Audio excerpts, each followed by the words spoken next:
Tinbog naman ang isang tricycle driver matapos mahulihan ng iligal na droga sa ikinasang buy-bust operation sa Legazpi City.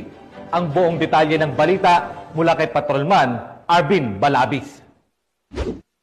Arestado ang isang individual matapos mahuli sa ikinasang buy-bust operation sa Barangay 2, Sabang, Legazpi City, Albay, dakong alas 9:30 ng gabi noong October 12 taong kasalukuyan.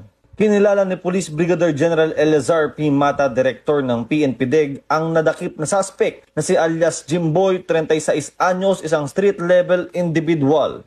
Ang operasyon ay sinagawa ng mga tauhan ng Special Operations Unit 5 ng PNP-DEG sa ilalim ng pangangasiwa ni Police Colonel Joe Wilson J. Demarca, SOU Commander, kasama ang Legazpi City Police Station. Nakuha mula sa suspect ang humigit kumulang 9 gramo ng hinihinalang shabu na tinatayang nagkakahalaga ng higit sa 60,000 piso, buy-bust money at ilang pang gamit ng suspect.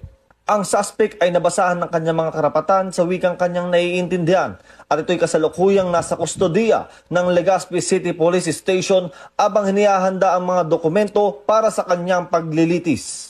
Ang PNP-DEG ay patuloy sa mga sinasagawang operasyon kontra iligal na droga, maging sa mga individual na sangkot dito, bilang ito ang isa sa mga pangunahing mandato ng aming hanay. Sa mga nais magsumbong, maaari kayong mag-text sa mga numero nasa inyong screen.